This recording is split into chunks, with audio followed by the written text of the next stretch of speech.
ఒంగోలులోని సంతపేటలో గల శివం శరణాలయం బౌద్ధ భిక్షువు బోధిహీన్ సందర్శించారు.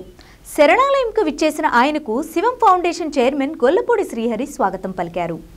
అనంతరం శరణాలయంలో ఉన్న భగవాన్ కాశీ నయన ఆలయంలో జరిగిన పూజా కార్యక్రమాల్లో ఆయన పాల్గొన్నారు. ఈ సందర్భంగా ఆయన మాట్లాడుతూ దక్షిణ భారతదేశం పర్యటనలో భాగంగా ఒంగోలు శివం ఫౌండేషన్కు రావడం జరిగిందని ఆయన తెలిపారు. శైవం పుట్టింది తెలుగు గడ్డలోనే అని చెప్పిన ఆయన తెలుగువారు గర్వించే రాజధాని అమరావతి అని అన్నారు. సనాతన ధర్మంతో పవన్ కళ్యాణ్ ముందుకు నడుస్తున్నాడని, డొక్కా సీతమ్మ పేరుతో అన్నదానం నిర్వహించడం చాలా మంచి కార్యక్రమం అని కొనియాడారు. ఇతరులకు సేవ చేయడమే సనాతన ధర్మమని పేర్కొన్నారు. వివేకంతో ఆలోచన చేసేవారు అందరూ బౌద్ధులు అని, కులమతాలకు అతీతంగా పనిచేయడమే బౌద్ధ మతం అని తెలిపారు. ఎంతోమంది అనాథలకు కొడుకుగా వ్యవహరిస్తూ అన్ని తానే చేస్తున్న గొల్లపూడి శ్రీహరిని ఆయన ప్రత్యేకంగా అభినందించారు. అనంతరం జరిగిన అన్నదాన కార్యక్రమంలో ఆయన పాల్గొని అన్నదానాన్ని స్వీకరించారు. ఈ కార్యక్రమంలో అడిషనల్ ఎస్పీ అశోక్ బాబు, ఒంగోలు నగర అభివృద్ధి కమిటీ చైర్మన్ మారెళ్ల సుబ్బారావు, తన్నీరు సురేష్ తదితరులు పాల్గొన్నారు.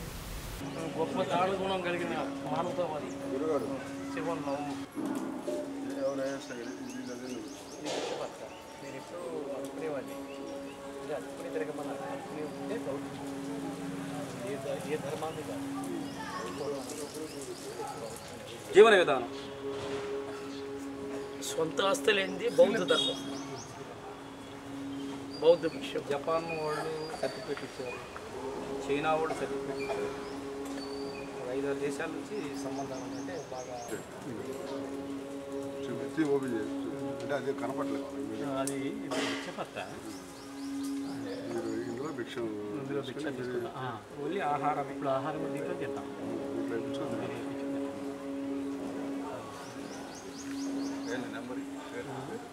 సనాతన హిందూ ధర్మ వస్త్రం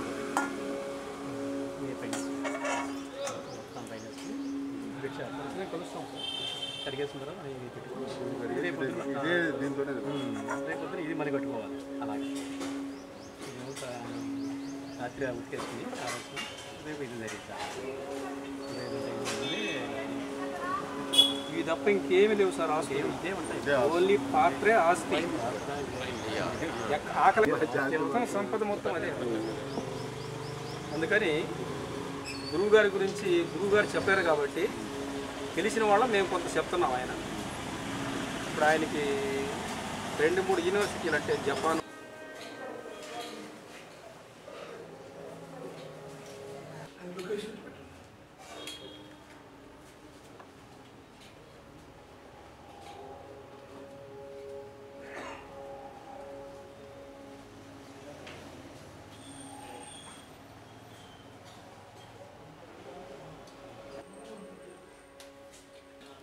నమో బుద్ధాయ. బుద్ధం శరణం గచ్ఛామి, సంఘం శరణం.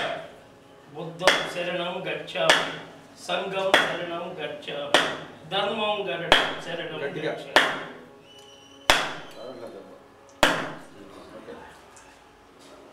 ధ్యాయామి, ధ్యానం సమర్పయామి, ఆవాహయామి, ఆసనం పరికల్పయామి, హస్తయోః అర్ఘ్యం సమర్పయామి, పాదయోః. శ్రీ బోధిహీన్ స్వామినే మహాదేవస్య సకుటుంబానాం క్షేమ స్థైర్య ధైర్య విజయ అభయ ఐరారోగ్య ఐశ్వర్యాభివృద్ధ్యర్థం ధర్మార్థకామ మోక్ష చతుర్విధ ఫల పురుషార్థ సిద్ధ్యర్థం మనోవాంఛా ఫల సిద్ధ్యర్థం ఇష్టకామ్యార్థ ఫల సిద్ధ్యర్థం అఖండ వ్యాపారాభివృద్ధ్యర్థం అఖండ అద్వైత సనాతన ధర్మ బౌద్ధ ధర్మ వృద్ధ్యర్థం శ్రీ గంగా పార్వతీ సమేత కాశీ విశ్వేశ్వర స్వామి దేవత ఉద్దేశ్య కాశీ విశ్వేశ్వర స్వామి దేవత ప్రీత్యర్థం యథాశక్తి పూజా. కాశీనగర్ కలిసారండి. ఒకసారి కాశీనగర్ని కలిసిరండి. ఓం నమః శివాయ. హరి ఓం. గణానాం త్వా గణపతిం హవామహే కవిం కవీనాముపస్రవస్తం జ్యేష్ఠరాజం బ్రహ్మణస్పదాన శృణ్వన్నోతి విశ్చేద సాధనం మహాగణాధిపతయే నమః. యజమానస్య ఉపాక్త సమస్త దుర్దక్షై ద్వారా శ్రీ పరమేశ్వర ముక్తిస్సు శ్రీ పరమేశ్వర ప్రీత్యర్థం శుభాభ్యాం శుభే శోభనయాభ్యుదయ ముహూర్తే మహాశుభరాజ్ఞాయ ప్రవర్తమానస్య అద్య బ్రహ్మణः ద్వితీయవరార్థే శ్వేతవరాహకల్పే వయోస్పతమన్మన్ మానవత్వమే దైవం పురుష సుఖేంద్రియ आयुष्येवेन्द्रिये प्रतिष्ठति धनं धान्यं पशुं बहुपुत्रलाभं शतसंवत्सरं दीर्घमायुः भोजनो रोजमानः शोभनो शोभमानः कल्याणः षोडश उपचारान् समर्पयामि।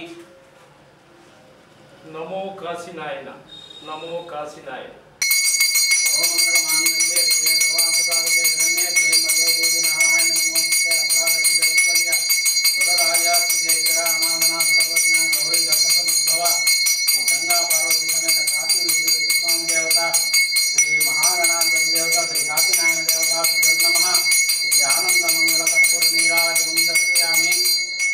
नमो नमो काशीनायन सर्व మతాల సారం మానవత్వమే దైవత్వం మత సామరస్యం కోసం అందరం పాటుపడతాం। పార్వతీపతే హర హర మహాదేవ శంభో శంకర నీరాజనం।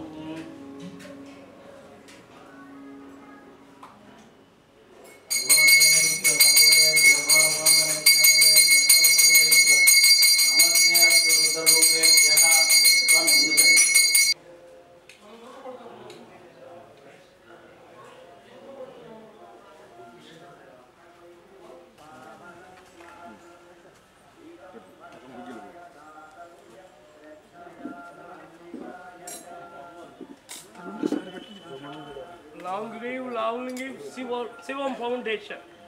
Long live Shivam Foundation.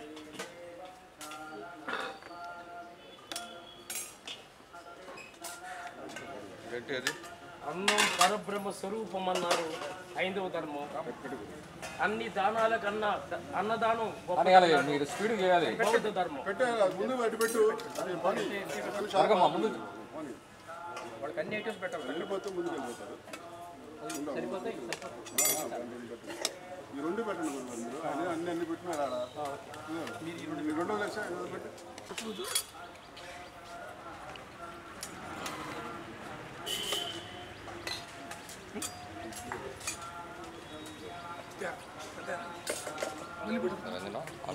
ఏం వద్దులేదు 10 రోజులు పెట్టుకుని వద్దులేదు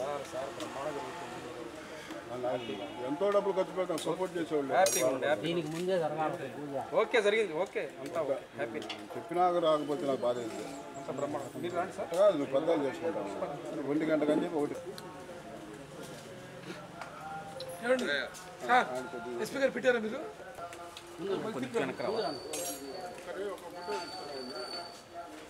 ముత్తన్న కొంచెం వెనకరన్నా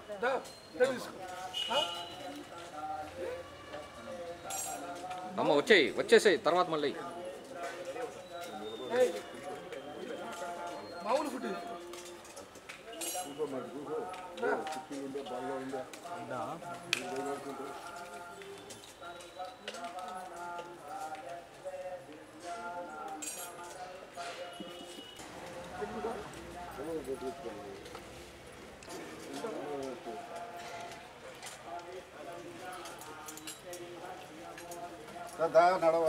సార్ నిలబడి అన్నా దండం పెడతాం ఆశీర్వదించండి।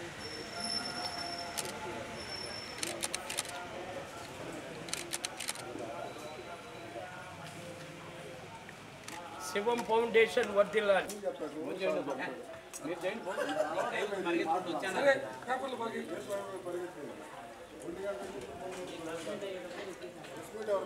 పూజారి గుళ్ళో పనిచేసి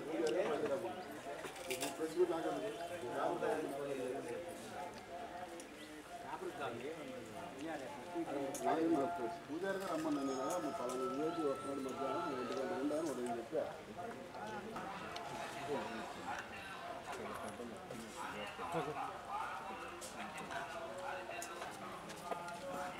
మీరు కూడా పోంచండి చేస్తాను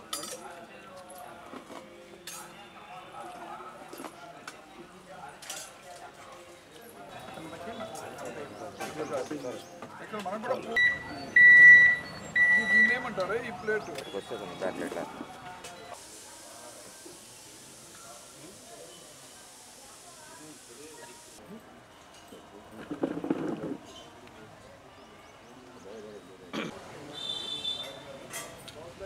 అన్నా కొంచెం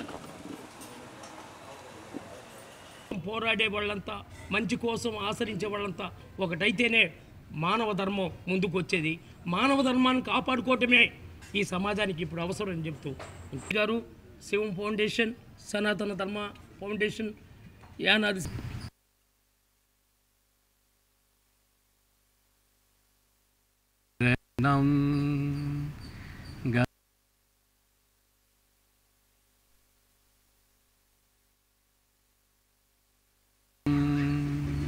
శరణం గచ్ఛామి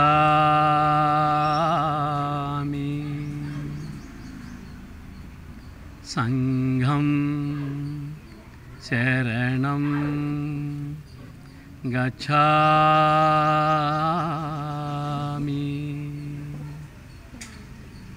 నమో బుద్ధాయ, నమో ధమ్మాయ, నమో సంఘాయ. ముఖ్యంగా నేను దక్షిణ భారతదేశంలో పర్యటించే భాగంలో మధ్యాహ్నం భోజనం తినడానికి ఇక్కడ శివా ఫౌండేషన్ అని ఒకటి ఏర్పరిచి ఈ శ్రీహరి గారు ఎంతో వైభవంగా చాలామందికి వృద్ధులకి అలాగా అన్నం అడిగిన వాళ్ళకి అన్నం పెట్టడము, అదేవిధంగా ఎవరన్నా మరణిస్తే తన తండ్రే మరణించాడు, తన వాళ్ళే మరణించారనే భావంతో సదుద్దేశంతో వాళ్ళు సాక్షాత్తు శివుడు చేసే కార్యక్రమాలన్నీ ఈ శివా ఫౌండేషన్ చేస్తుందని భావించి ఎందరికో ఆహారం పెడుతున్నారు.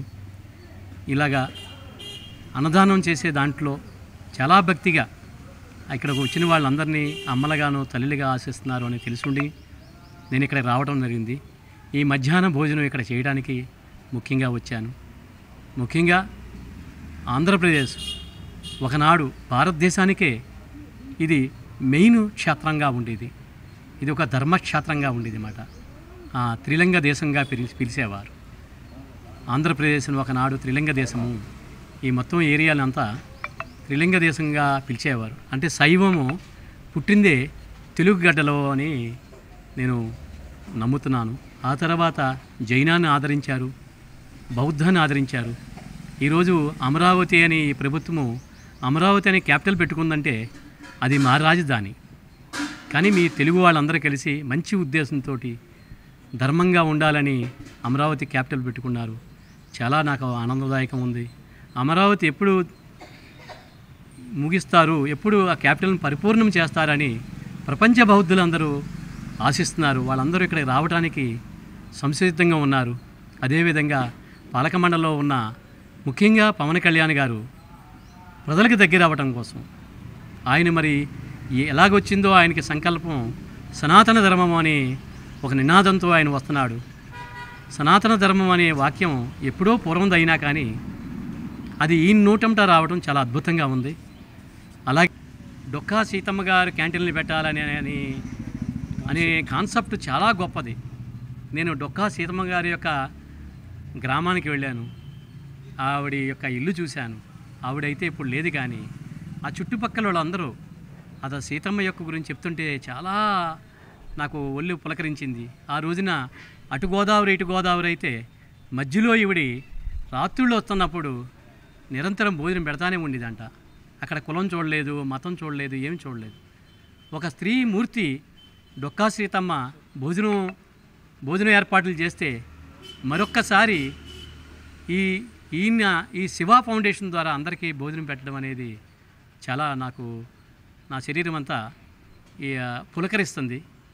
ముఖ్యంగా ఆంధ్రప్రదేశ్లో 13 జిల్లాల్లో బౌద్ధ స్తూపాలు ఉన్నాయి. ఈ బౌద్ధ స్తూపాలను కూడా ఈ ప్రభుత్వం పట్టించుకోవాలని నేను ముఖ్యంగా చెప్తున్నాను. సనాతన ధర్మం అంటే హిందూ ధర్మం ఒకటే సనాతన ధర్మం కాదు, జైన ధర్మమూర్తిలాగా ఉంటుందన్నమాట. ధర్మం అనేది సేవ చేయాలి. ఒక మనిషి అనాథ చనిపోతే అయ్యో ఇతను నా తండ్రి చనిపోయాడనే భావంతో ఎవరైతే సేవ చేస్తారో ఆ సేవా గుణమే సనాతన ధర్మం అని నేను ముఖ్యంగా భావిస్తున్నాను. ఇక్కడ కార్యక్రమాల్లో నేను పాల్గొని నేను కూడా నా భిక్షపాత్రలో కొంత ఆహారాన్ని తీసుకుని నేను మళ్ళా నా యాత్రని ముందుకు సాగిస్తానని మీ అందరికి ముందు సార్, ఇప్పుడు ఈ జనరేషన్కి ఈ బుద్ధ ధర్మం గురించి కానీ బుద్ధుడి బోధనల గురించి కానీ అసలు ఏమాత్రం తెలియదు. మీలాంటి పెద్దలు అలాంటి వాళ్ళకి తెలియజేయడానికి ఏమన్నా కార్యక్రమాలు తీసుకుంటున్నారా? బుద్ధుడు బోధనలు అంటే మీరు అనుకుంటున్నారు సాక్షాత్తు గౌతమ బుద్ధుడు చెప్పిన బోధనలనే బోధనలు అంటే బోధనలు అంటే ఇలా బుద్ధి కలిగి ఎవరైతే బోధిస్తారో, వివేకంతో ఎవరైతే ఆలోచిస్తారో అదంతా బౌద్ధమే. బౌద్ధానికి ఏం మతం లేదు. బౌద్ధం అంటే మానవుని యొక్క సంకల్పాలలోంచి వివేకంతో వచ్చి అన్నీ వదిలేయాలన్నమాట. చూడండి, ఈయన పుట్టిన కులంలోంచి ఆయన కులం దాటి వచ్చాడు. చనిపోయిన వాడు ఎవరు అనుకున్నాడే తప్ప ఆయన ఏ తల్లి వచ్చి తింటుందని అనుకున్నాడే కానీ ఏ కులం వచ్చిందని అనుకోలేదు కదా. అది కులాన్ని మతాన్ని దాటి వచ్చిన ప్రతిదీ బౌద్ధమే. బౌద్ధం అంటే మన బుద్ధి నుంచి వచ్చే ఆ తత్వమే బౌద్ధం అంట. అందుకనే భగవానుల వారు గౌతమ బుద్ధుడు బుద్ధం శరణం గచ్చామి అన్నాడు. బుద్ధం శరణం గచ్చామంటే బుద్ధుడికి నమస్కారం, బుద్ధుడిని ఫాలో అవుతామని కాదు. నేను బుద్ధి కలిగి ఉండి తద్వారాను వివేకవంతుడు అయ్యి ముందుకు వెళుతూ సమాజానికి ఉపయోగపడాలనే భావంతో చెప్పేదే బౌద్ధం అన్నమాట. అప్పుడు ఆర్టిఫిషియల్ ఇంటెలిజెన్స్ అంటున్నారు. ఆర్టిఫిషియల్ ఇంటెలిజెన్స్ అంటే ఏంటి? మానవ మేధాశక్తి అన్నమాట. ఆ మానవ మేధాశక్తితో చేసే ప్రతి పని అది ప్రజలకు ఉపయోగపడితే బౌద్ధం. ప్రజలకు ఉపయోగపడకుండా దాని ద్వారా ప్రజల్ని నాశనం చేసే సిస్టమ్ గాని చేసి తద్వారా ప్రజలకి పనులు లేకుండా చేస్తే అది అధర్మం అని లెక్క. అంతకన్నా ఇంకోటి ఏమీ లేదు. మీరందరూ బౌద్ధంగానే పాటిస్తున్నారు. ఎరుకుతో పాటించేది, తెలివిగా వ్యవహరించేది, దాన గుణం కలిగినది ప్రతిదీ, ప్రేమ గుణం కలిగినది ప్రతిదీ బౌద్ధమే. బౌద్ధం అనేది ప్రత్యేకంగా చూడక్కల్లా, అన్ని మతాల్లోనూ ఉంది ధర్మం. ఓకే. మాకు అత్యంత ఆప్తులు గురువుగారు అయినటువంటి బౌద్ధహీన్ గారు ఈరోజు అతను తెలుగు రాష్ట్రాల్లో పర్యటించిన సందర్భంగా ఈరోజు మధ్యాహ్నం పూట భిక్షకు మనం ప్రతిరోజు నిత్యం ఎంతో వందల మందికి అన్నదానం చేస్తున్న శివం ఫౌండేషన్కి గురువుగారి యొక్క పాదాలను ఈరోజు మన ఆశ్రమంలో తాగించడం జరిగింది. ఈ శుభ సందర్భంగా గురువుగారికి మధ్యాహ్నం పూట భిక్ష ఇచ్చి అతన్ని సంతృప్తిపరిచి పంపించాలనే ఆశతో సంతోషంగా ఉన్నాము. బ్రహ్మశ్రీ కృష్ణమోహనానంద స్వామి సనాతన హిందూ ధర్మ ట్రస్ట్ జనరల్ సెక్రటరీ. ఈరోజు మన ప్రకాశం జిల్లా ఒంగోలు పట్టణంలో శివం ఫౌండేషన్ అంటే తెలియని వాళ్ళు ఎవరు ఉండరు. ఎందుకంటే ఫస్ట్ స్టార్ట్ చేసినప్పుడు ఆయన గురించి ఎవరో తెలియదు. ఇప్పుడు అందరూ ఎందుకు ఆదరిస్తున్నారు అని అంటే ఆయన చేసే ఒక ధర్మం, ఒక దానం, అది ఆ మనిషికి ఇహపర పుణ్యలోకాలను ఖచ్చితంగా ప్రాప్తిస్తుంది. ఖచ్చితంగా మనకిప్పుడు ఏం కావాలంటే బౌద్ధ ధర్మం ఏం చెప్పింది అని అంటే ముఖ్యమైన పాయింట్ పంచశీల. ఈ పంచశీల గౌతమ బుద్ధుడు ఎలా చెప్పాడంటే జనానికి 5 పనులు మీరు చేస్తే మీ శీలాన్ని కోల్పోతారు, 5 పనులు మీరు చేయకుండా ఉంటే మీరు శీలవంతులుగా ఉంటారు. దాన్నే పంచశీలగా ప్రపంచానికి పరిచయం చేయబడింది బౌద్ధిజం. ఆ పంచశీలలో 5 విషయాలు ఏంటంటే, మొట్టమొదటిది మద్యము సేవించరాదు, మద్యపానం చెయ్యరాదు. 2 వ్యభిచారం చెయ్యరాదు.